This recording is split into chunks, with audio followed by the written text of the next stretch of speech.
महाराष्ट्रात पुन्हा एकदा छात्रों की गुंज कार्यक्रमाचं आयोजन। पुण्यानंतर आता राहुल गांधींचा मुख्यमंत्री फडणवीसांच्या नागपुरात विद्यार्थ्यांसोबत संवाद साधणार। काँग्रेस नेते यशोमती ठाकूर यांची माहिती। राज्याचे नवे लोकायुक्त म्हणून माजी न्यायमूर्ती सुनील शुक्रेंनी घेतली शपथ। राज्यपाल जिष्णुदेव वर्मा यांच्या उपस्थितीत पार पडला शपथविधी। मुख्यमंत्री फडणवीस आणि उपमुख्यमंत्री एकनाथ शिंदे, विधानसभा अध्यक्षांची उपस्थिती।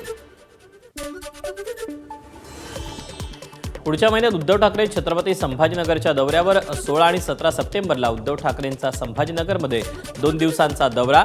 मराठवाडा मुक्तीसंग्राम दिनानिमित्त राहणार उपस्थित। दिवंगत सरपंच संतोष देशमुख हत्येप्रकरणी पुढील सुनावणी 1 सप्टेंबरला। आरोपींच्या वकिलाकडून पेनड्राईव्हच्या क्लोन कॉपीची मागणी। सिंधुदुर्गच्या घोडगे सोनवडे घाटमार्गाला केंद्र सरकारकडून अंतिम मंजुरी। या मंजुरीमुळे सिंधुदुर्ग कोल्हापूरला जोडणाऱ्या बहुप्रतीक्षित प्रकल्पाच्या कामाचा मार्ग मोकळा। या प्रकल्पामुळे दोन्ही जिल्ह्यातील दळणवळणाची सोय मजबूत होणार।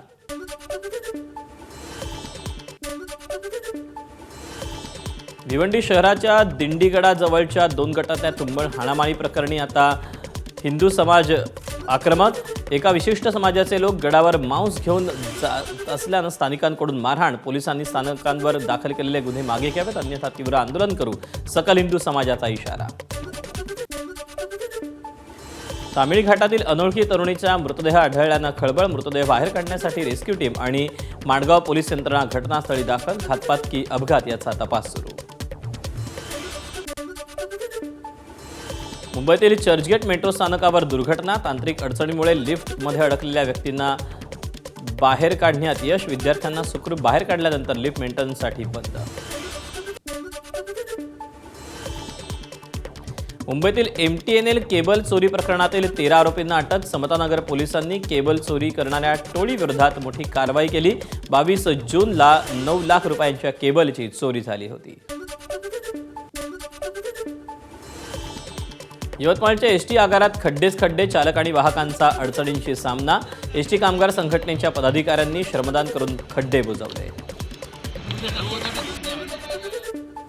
कोल्हापुरात ई-चलान रद्द करण्यासाठी वाहतूकदारांचं अनोखं आंदोलन। प्रादेशिक परिवहन कार्यालयामध्ये वाहतूकदारांनी बसेस घुसवल्या। शैक्षणिक वर्ष उलटूनही राज्यातील अल्पसंख्याक शाळांना 25-26चा पायाभूत सुविधांचा निधी उपलब्ध नाही। अल्पसंख्याक संस्था महासंघाच्या पदाधिकाऱ्यांनी घेतली उपमुख्यमंत्री सुनेत्रा पवारांची भेट। साताऱ्याच्या माण तालुक्यात शिक्षकांच्या बदलीवरून वाद। मलवडी आणि पांगरी जिल्हा परिषद शाळेतील शिक्षकांच्या बदलीविरोधात विद्यार्थी आणि पालक आक्रमक। बदली रद्द करा, अन्यथा 77 विद्यार्थ्यांचे दाखले काढण्याचा इशारा। कोल्हापुरात एकाच दिवशी गणपती आगमन करण्याच्या शासन निर्णयाला विरोध। आधीपासूनच वाद्यपथक साऊंड बुकिंग केल्यानं एकाच दिवशी आगमन शक्य नसल्याचं गणेश मंडळांचं मत।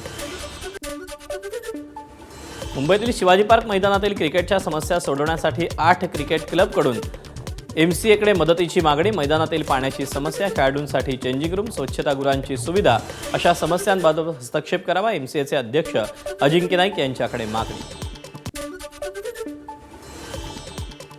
पोलिसांच्या ताफ्यात 15 कोटींच्या 100 नव्या कार। अदानी एंटरप्राइजेसचे संचालक प्रणव अदानी यांचे मुंबई पोलिसांसाठी मोठं योगदान। सुरक्षा व्यवस्था अधिक मजबूत करण्याचा उद्देश।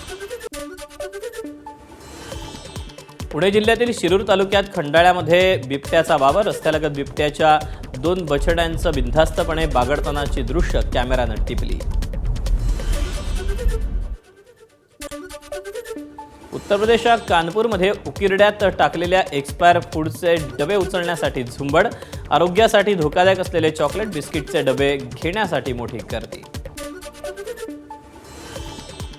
जम्मू काश्मीरच्या श्रीनगरमधील बारामुल्ला उरी महामार्गावर भूस्खलन। वाहतूक पूर्णपणे ठप्प। यापूर्वीही उरी बारामुल्ला रस्त्यावर भूस्खलनामुळे बांधकामावर आधीच मोठा खर्च झाल्याची माहिती।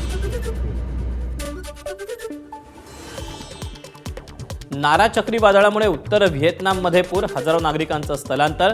अनेक भागांचा संपर्क तुटला। नागरिकांना सतर्कतेचा इशारा। H-1B व्हिसा अर्जदारांसाठी शुल्क दरात वाढ करण्याचा प्रस्ताव। व्हिसा अर्जदारांना $1,03,265 फी भरावी लागणार। H-1B व्हिसावर अमेरिकेचा नवा प्लॅन।